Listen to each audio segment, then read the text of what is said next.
जय हिंद दोस्तों। आज हमारे पास कुछ हैं फिजिक्स के न्यूमेरिकल क्वेश्चंस जो कि ग्रेविटेशन चैप्टर से लिए गए हैं और ये क्लास 9th के न्यूमेरिकल क्वेश्चन हैं। तो हमारा पहला क्वेश्चन है, ये stone is allowed to fall from the top of the tower 100 meter heights and at the same times another stone is projected vertically upward from the ground with a velocity of 25 meter per second. Calculate when and where the two stone meets. और हमें g की value 10 metre पर second square लेना है। तो पहले हम इसका डायग्राम बनाएंगे कि इसमें कैसे स्टोन गिरा है और कैसे फेंका गया है, किस वेलोसिटी से फेंका गया है, और हमें फाइंड करना है, इसमें फाइंड करना है, हमें टाइम फाइंड करना है, क्योंकि व्हेन मतलब टाइम फाइंड करना है और वेयर मतलब कि हमें डिस्टेंस फाइंड करना है कि वो कहाँ पर मिलेंगे दोनों स्टोन। तो पहले हम इसका डायग्राम बनाएंगे। तो एक बिल्डिंग ले लेते हैं,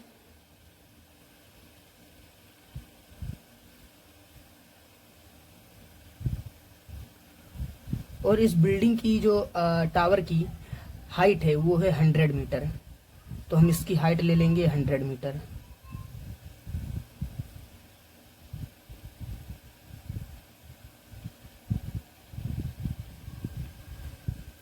और जो एक स्टोन है वो है नीचे से फेंका गया है, और एक स्टोन है जो कि ऊपर से फेंका गया है।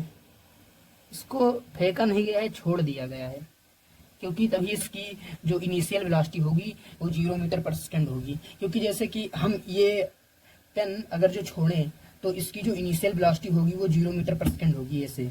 और अगर जो हम कोई चीज़ ऊपर से ऐसे फेंकते हैं तो इसकी वेलोसिटी मतलब इसको कुछ वेलोसिटी चाहिए होगा, तो जो कि जो नीचे से फेंकी गई है उसकी वेलोसिटी 25 मीटर पर सेकेंड है। तो इसकी जो इनिशियल वेलोसिटी है वो है 25 मीटर पर सेकेंड, और इसकी इनिशियल वेलोसिटी है वो है 0 मीटर पर सेकेंड। तो हम इसमें इक्वेशंस ऑफ मोशन लगाएंगे। तो दोस्तों पहले हमें इसमें दो कंडीशन बनाना होगा। एक तो पहले फॉलिंग स्टोन के लिए कंडीशन बनाना होगा, जैसे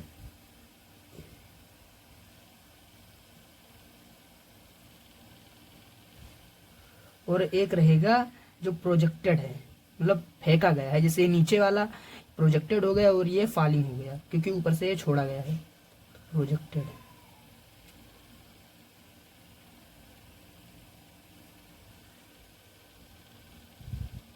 माफ करिएगा, हमारी राइटिंग थोड़ा ठीक नहीं बैठती है। तो इसका इनिशियल वेलोसिटी है 0 मीटर पर सेकेंड, और इसमें हमें जी की वैल्यू 10 मीटर पर सेकेंड स्क्वायर लेना है।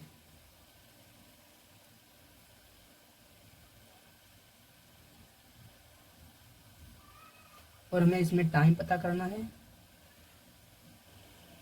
और इसमें हम मान लेते हैं कि इसने जो डिस्टेंस ट्रेवल किया है वो x किया है, तो इससे x कहेंगे। और अब इसकी कंडीशन बनाते हैं। तो इसका जो इनिशियल वेलोसिटी है वो 25 मीटर पर सेकेंड है, और इसमें g की वैल्यू हमें लेना होगा -10 मीटर पर सेकेंड स्क्वायर, क्योंकि ये ऊपर फेंका गया है तो इसकी वेलोसिटी क्या होगी, कम होती जाती है। तो इसीलिए ऊपर जब फेंकते हैं ऑब्जेक्ट तो उसे माइनस का साइन लेते हैं। और हमें टाइम फाइंड करना है, और हम डिस्टेंस इसकी लेते हैं 100 माइनस एक्स, क्योंकि x इसने ट्रेवल किया तो इसने 100 माइनस एक्स ही तो ट्रेवल किया। तो इसकी जो, और ये मीट करेंगे दोनों स्टोन, यहाँ पर एक कोलाइड कर जाएंगे। तो इसने डिस्टेंस ट्रेवल किया है x एंड ये 100 माइनस एक्स। तो दोस्तों हमें इसमें सेकंड इक्वेशंस ऑफ मोशन लगाना है, जो कि s is equal to ut plus half gt square होता है 80 स्क्वायर, लेकिन हम यहाँ पर ग्रेविटेशन चैप्टर में बात कर रहे हैं इसीलिए यहाँ पर होगा gt स्क्वायर। तो इसमें अप्लाई करते हैं फॉलिंग स्टोन के लिए। तो इसने डिस्टेंस ट्रेवल किया है x, और उसकी जो इनिशियल वेलोसिटी है वो है 0 और इसने टाइम लिया है t प्लस हाफ और इसकी g है 10 इंटू टी स्क्वायर। क्योंकि अभी हमें टाइम पता नहीं है तो इसलिए अभी पहले हमें इक्वेशंस बनाना पड़ेगा। तो इसको सॉल्व करते हैं और x is equal to half into 10 into t square, क्योंकि t इंटू 0 होगा तो ये हो जाएगा 0 और इसको लिखेंगे नहीं। और इसको और सॉल्व कर लेते हैं, is equal to x is equal to 5 t square. तो ये आ गई हमारी पहली इक्वेशन। और आओ हम दूसरे इक्वेशन पर सॉल्व करते हैं। दूसरा इक्वेशन बनाते हैं जो कि प्रोजेक्टेड स्टोन है। तो इसने डिस्टेंस जो है ट्रेवल किया है वो है 100 माइनस एक्स होगा। सॉरी, यहाँ पर मैंने 10 ही लिख दिया था, इसके लिए माफ़ी चाहूँगा। तो यहाँ पर होगा 100 माइनस एक्स, इसके लिए डायरेक्ट ही लगा देते हैं 100 माइनस एक्स, क्योंकि इसने डिस्टेंस ट्रेवल किया। और इसका जो इनिशियल वेलोसिटी है वो है 25 मीटर पर सेकेंड। तो u इज इक्वल टू 25 और इसने टाइम तो ये पता नहीं है, कैलकुलेट करना है तो इसलिए t रहने देते हैं प्लस हाफ, ये इसका है -10 जो कि g है इंटू टी स्क्वायर। और इसको और सॉल्व करते हैं, 100 minus x is equal to 25 t plus half into minus t into t. और इसको सॉल्व करने पर ये आएगा हमारा 2 2 2 5 10 5 ये हो जाएगा और ये आएगा 100 minus x 25 t minus 5 t square. ये होगा हमारा दूसरा इक्वेशन। तो जैसा कि आप देख सकते हैं कि यहाँ पर x की वैल्यू जो था वो x is equal to 5 t square था और यहाँ पर है 100 minus x is equal to 25 t minus 5 t square. तो यहाँ पर x की वैल्यू यहाँ पर पुट कर देते हैं तो ये हो जाएगा 100। तो दोस्तों पहले हम इसकी वैल्यू रखते हैं x की, जो कि होगा इसमें -5 टी स्क्वायर। यहाँ से वैल्यू उठाकर इसमें रख दी है और यहाँ पर हो जाएगा 25 टी माइनस 5 टी स्क्वायर और ये कट जाएगा और ये आ जाएगा 100 इज इक्वल टू 25 टी। और अगर जो हम इसको सॉल्व करें तो जो टी आ जाएगा वो आ जाएगा 4 सेकेंड, जो कि हमारा टाइम है। और ये बताता है कि जो दोनों स्टोन हैं ये 4 सेकेंड बाद दोनों मीट करेंगे। और टी इज इक्वल टू आ गया है 4 सेकेंड्स। तो हम यहाँ पर जो फॉलिंग स्टोन है इस पर वैल्यू रख देते हैं। तो x is equal to 5 into 4 square, x is equal to 5 into 16 5 से 80। और जो ये हमारा फॉलिंग स्टोन है ये 80 मीटर डिस्टेंस ट्रेवल करेगा और इससे मीट करेगा। अगर जो ये 80 मीटर डिस्टेंस ट्रेवल करेगा तो ये हमारा x की वैल्यू आ गई।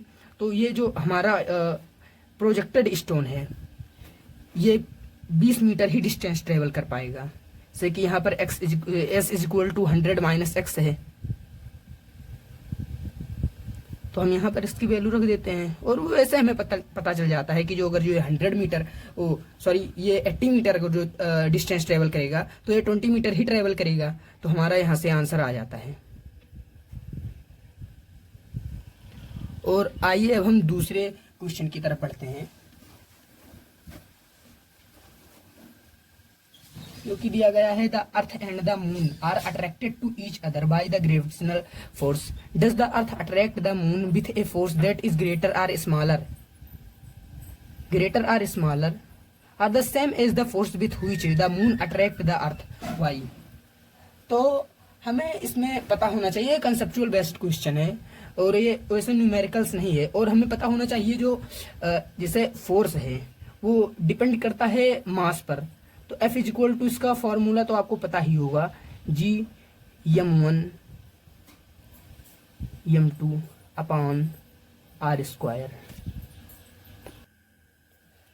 तो फॉर्मूला ये है F is equal to G m1 m2 upon r square. तो पहले हम इसको छोड़ते हैं और जो हम क्वेश्चन समझते हैं तो ये बोल रहा है कि जो the earth and the moon are attracted to each other. जैसे कि यहाँ पर हो गया अर्थ, ये हम डायग्राम बनाकर समझते हैं तो और अच्छा समझ में आएगा। अर्थ हो गया और ये हो गया मून जो कि छोटा सा है, ये हो गया मून। तो ये अट्रैक्ट दोनों को कर रहा है, मतलब ये आपस में अट्रैक्ट हो रहा है। जैसे कि अर्थ इस पर कुछ, मून पर कुछ फोर्स लगा रहा है और जो मून है वो अर्थ पर कुछ फोर्स लगा रहा है, इसीलिए स्टेबिलिटी हमारे सोलर सिस्टम में बनी हुई है। लेकिन जो फोर्स है वो डिपेंड करता है मास पर। तो जो हमारा अर्थ है उसका मास ज्यादा है और मून है उसका मास कम है। तो इसमें क्वेश्चन में बोल क्या रहा है, does the earth attract the moon with a force that is greater or smaller or the same as the force. तो इसमें हमें बताना यह है कि जो अर्थ है वो मून को ज्यादा, मतलब ग्रेटर फोर्स से अट्रैक्ट कर रहा है या स्मॉलर फोर्स से अट्रैक्ट कर रहा है या सेम फोर्स से अट्रैक्ट कर रहा है। तो जो फोर्स होता है वो डिपेंड करता है मास पर। तो जो हमारा अर्थ का मास है ये इससे ज्यादा है, मतलब मून से ज्यादा है, तो ये जो फोर्स लगाएगा ये इस पर, मून पर बहुत ज्यादा फोर्स लगाएगा। ये फोर्स लगाएगा ग्रेटर फोर्स से अट्रैक्ट कर रहा है।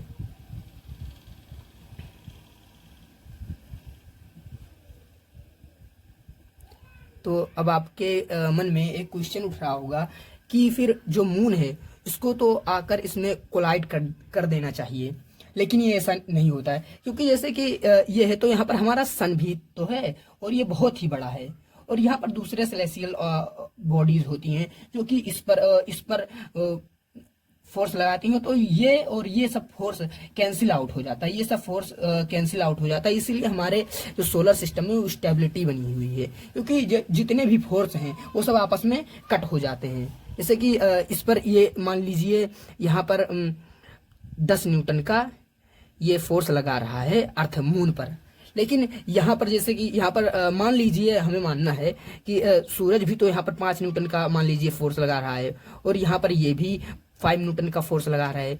तो ये और ये सब फोर्स मिलाकर ये सब फोर्स आपस में कैंसिल आउट हो जाएंगे। इसीलिए यहाँ पर जो है स्टेबिलिटी बनी हुई, वरना इसको आकर अगर जो ये 10 न्यूटन का फोर्स लगा रहा है तो इसको आकर इसमें कोलाइड होना चाहिए, लेकिन ऐसा नहीं होता है। ऐसा इसीलिए होता है क्योंकि जो जितने भी फोर्स हैं वो सब आपस में कट जाते हैं। और आप ध्यान रखिए कि जो हमारा फोर्स है वो डिपेंड करेगा मास पर, और यहाँ पर अर्थ का मास भी ज्यादा था। तो आपको क्वेश्चन समझ में आया होगा, मुझे आशा है कि।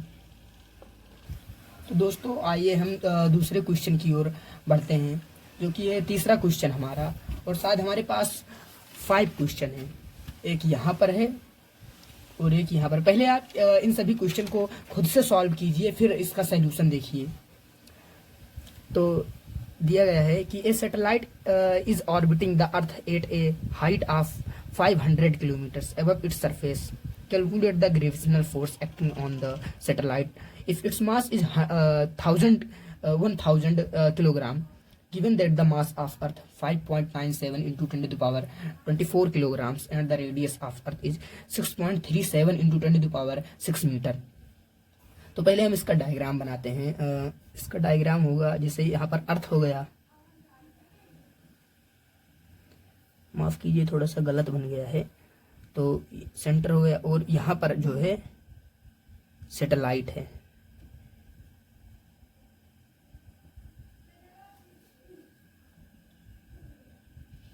क्वेश्चन को हम फिर से पढ़ते हैं। जो इसका मास है इसका हम मास पहले हम जो मास ऑफ अर्थ है ये कितना गिवन है 5.97 into 10 to the power 24 kilogram, and mass of satellite है वो गिवन है 1000 किलोग्राम। और जो अर्थ का रेडियस है वो है 6.37 इंटू 10⁶ मीटर। और जो ये हमारा सैटेलाइट है ये है जैसे इसका रेडियस हो गया आर है, मतलब जो कि यहाँ पर लिखा हुआ है, और जो ये सैटेलाइट है ये यहाँ पर मतलब 500 किलोमीटर के ऊपर ये है जो पृथ्वी से। तो यहाँ पर इसकी जो डिस्टेंस है ये हो जाएगी 500 किलोमीटर। तो आप इसमें समझने वाली बात यह है कि इसमें हमें डायरेक्ट ऐसा नहीं लिख देना है कि F=GM1 M2/R² और इसमें वैल्यू पुट कर देनी है, ऐसे नहीं आएगा। हमें इसका देखो इसमें टोटल डिस्टेंस इसमें पता करना होगा कि उससे कितनी है। तो यहाँ पर इसका टोटल डिस्टेंस हो जाएगा TOTAL, टोटल डिस्टेंस।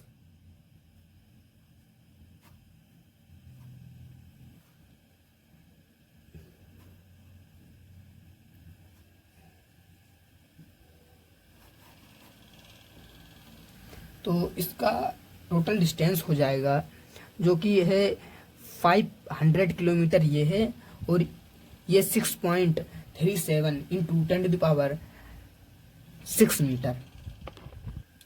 तो दोस्तों जैसा कि आप देख पा रहे हैं यहाँ पर क्वेश्चन में कि यहाँ पर दिया हुआ है 500 किलोमीटर और यहाँ पर ये है दिया है मीटर में। तो पहले हम इसको चेंज करते हैं, तो ये हो जाएगा 500 इंटू 1000, तो ये हो जाएगा 5 इंटू 10⁻1234550, ये हो जाएगा इतना मीटर आएगा अगर जो हम इसको चेंज करते हैं। तो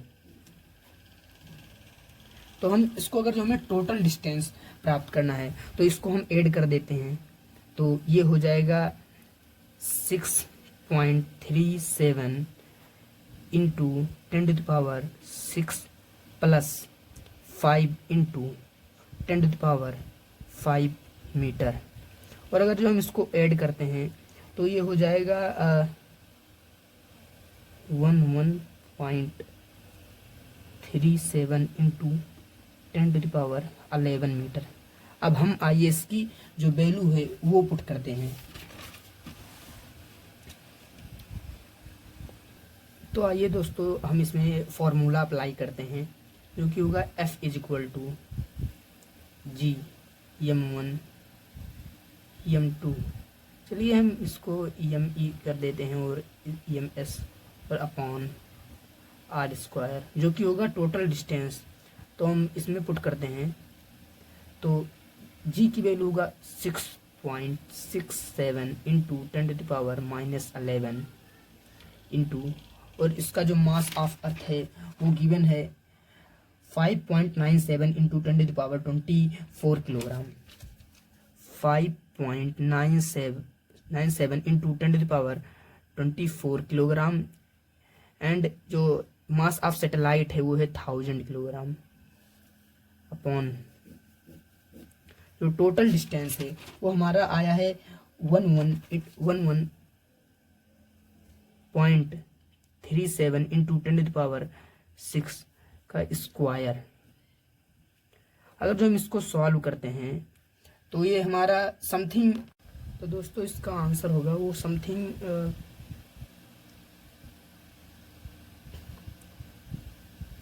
3.08 इंटू 10⁻² न्यूटन आएगा। आप इसे कैलकुलेट कर लीजिएगा, इसका आंसर इतना आएगा, समथिंग इतना आएगा। तो आइए हम दूसरे क्वेश्चन की ओर बढ़ते हैं जो कि कह रहा है कि a satellite in a circular orbit around the earth at a height of 800 kilometre above its surface. Calculate the orbital speed of the satellite in meter per seconds. Given that the mass of the earth is 5.97 into 10⁻24 kilograms and the radius of earth is 6.37 into 10⁻6 meter. You can use the formula for orbital speed v is equal to under root under root यहाँ पर पूरे पर होगा g into m upon r, where g is the gravitational constant. तो इसमें कुछ है नहीं बेसिकली, यहाँ पर जैसे कि अर्थ है, पहले हम इसको समझा देते हैं और इसमें वो फार्मूला ही पुट करना है, लेकिन इसको समझना सबसे पहले ज़्यादा ज़रूरी है। और यहाँ पर एक है सैटेलाइट, तो जैसे कि ये रोटेट करती है इसके चारों ओर, रेवोल्यूशन, इसको चारों ओर घूमती रहती है, तो कुछ जैसे स्पीड होगा इसका, तो यही बताना है हमें कि ऑर्बिटल स्पीड कितना है, मतलब कि जो स्पीड होती है इसकी, मतलब इस ऑर्बिट में ऐसे घूमते रहती है, इसी का मतलब इसी का स्पीड हमें बताना है। तो यहाँ पर फॉर्मूला पहले से गिवन ही है, जो कि है root v is equal to root G into m upon are.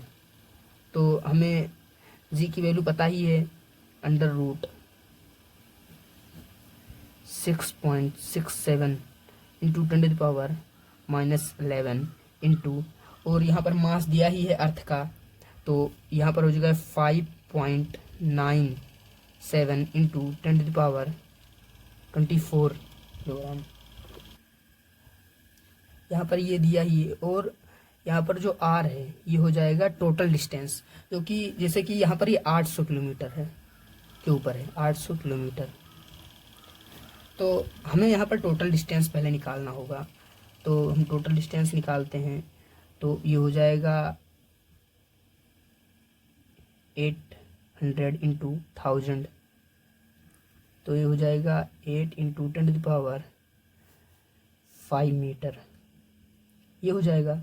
और पहले से ही गिवन है, तो पहले हम इसका टोटल डिस्टेंस निकालते हैं, फिर इसको वैल्यू पहले पुट करते हैं।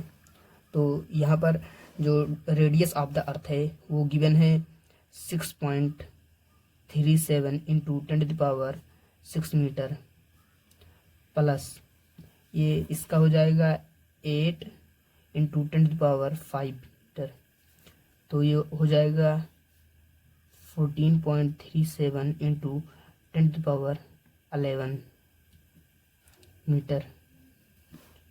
और हम इसमें वैल्यू पुट करते हैं, तो 4.37 इंटू 10⁻11 इतना आएगा। और ये समथिंग आएगा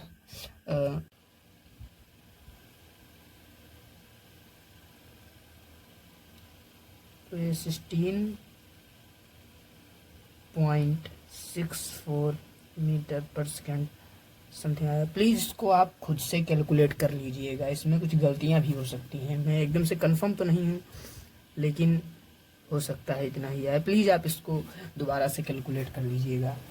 तो आइए हम अगले क्वेश्चन पर बढ़ते हैं, जो कि हमारा क्वेश्चन है, ये भी बहुत ही इजी क्वेश्चन है। Two object of mass m1 is equal to 2 into 10⁻6 kilogram and m1 and m2 is equal to 3 into 10⁻6 kilogram are located 4 into 10⁻3 meter. Calculate gravitational force acting between them. Find the distance between them when the gravitational force become 9 into 10⁻⁻9 Newton. तो जैसे दो object हैं, मतलब मास यहाँ पर जो इसका होगा, जैसे ये हो गया m1 और ये हो गया m2, तो यहाँ पर m1 का मास दिया गया है 2 इंटू 10⁻6 किलोग्राम एंड m2 का दिया गया है 3 इंटू 10⁻6 किलोग्राम। और मैं आपको ये अभी बता दूं कि आप कभी भी साइंस में या फिजिक्स, स्पेशली साइंस में, फिजिक्स वगैरह में, आप ये पहले गिवन लिख लीजिए करिए, क्योंकि इससे आपको पता चल जाता है कि कौन सा कहाँ लिखना है, और इससे कुछ क्लियरिटी मिलती है। तो जो इसका डिस्टेंस है वो है इतना लोकेटेड है, मतलब मीन्स इसका मतलब डिस्टेंस जो दिया गया है, डिस्टेंस दिया गया है वो है 4 इंटू 10⁻3 मीटर।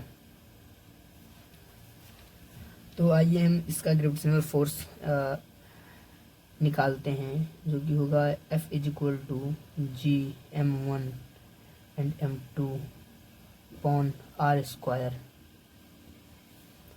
तो g की वैल्यू होगी 6.67 into 10⁻⁻11 into 2 into 10⁻6 into 3 into 10⁻6 upon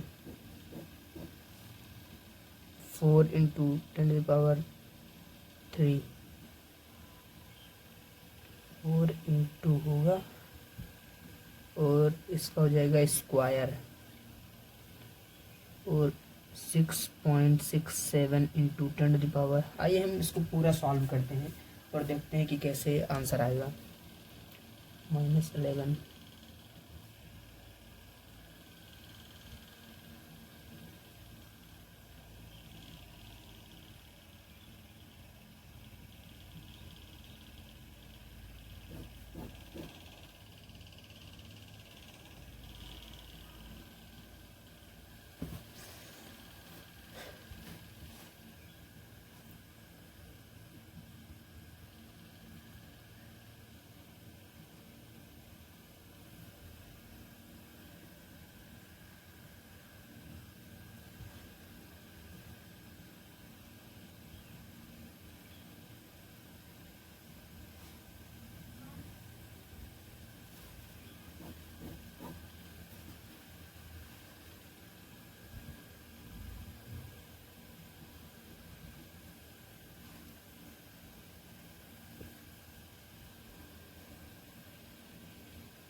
हम इसको 6 को नहीं कैलकुलेट कर रहे हैं, बस वैसे मल्टीप्लाई कर दे रहे हैं। तो ये हो जाएगा इतना और ये आएगा समथिंग 2.5 इंटू 10⁻⁻5 न्यूटन। और अभी इसमें और फाइंड करना है कि अगर जो ग्रेविटेशनल फोर्स इतना हो जाता है तो डिस्टेंस कितना होगा। इसमें find the distance between them when the gravitational force become 9 into 10⁻⁻9 metre. तो इसमें ग्रेविटेशनल फोर्स जो है 9 इंटू 10⁻⁻9 न्यूटन पूछा है। तो लेट द जो डिस्टेंस है, let the distance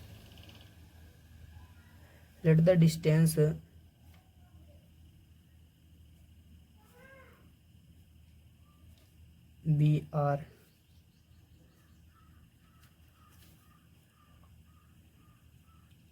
and the force become 9 into 10⁻⁻9 Newton. तो हम उसी फॉर्मूले पर अप्लाई कर दे रहे हैं।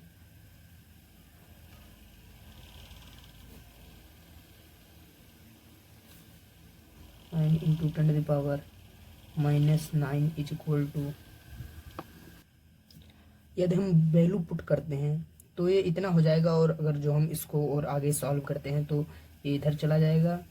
तो r square is equal to 6 into 6.7 into 10⁻, ये हो जाएगा -11 into 2 into 10 to the power 6 into 3 into 10 to the power 6 upon, इधर चला आएगा तो 9 into 10 to the power -9,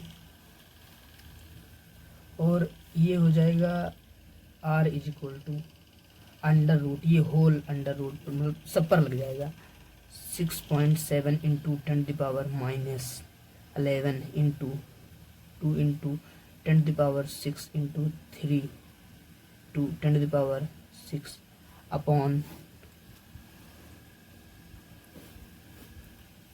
9 into 10 to the power -9। और इसको हम और आगे सॉल्व करते हैं तो ये हो जाएगा 6.7 इंटू 2 इंटू 3 इंटू, तो ये हो जाएगा 10 इंटू 10 टू द पावर, यहाँ पर -9 है, ऊपर जाएगा +9 हो जाएगा upon 9। If we solve this ahead, we will get 6.7 into 2 into 3 into 10 to the power 10 upon 9, and 3 1 जा 3 and 3 3 जा 9, and if we solve it again it will be तो ये दोस्तों आएगा अप्रॉक्सीमेटली 211344 और पॉइंट समथिंग ऐसे ऐसे कुछ आएगा, जो मीटर में आएगा, क्योंकि जो ये डिस्टेंस है, आर डिस्टेंस है, और इन अगर जो फोर्स इतना हो जाए, अगर जो इतना हो जाए तो डिस्टेंस जो होगा वो इतने का होगा। तो आई होप सारा क्वेश्चन आपको समझ में आया होगा जितना भी हमने समझाया है। अगर जो आपको इस तरह के और क्वेश्चन चाहिए न्यूमेरिकल्स क्लास 9th के बच्चों के लिए, तो आप मुझे कमेंट करिए, लाइक करिए और शेयर करिए, और सब्सक्राइब करना ना भूलें, और साथ ही लाइक भी कीजिए। Thank you very much. जय हिंद, जय भारत। तो आप पहले पूरा क्वेश्चन देख लीजिए।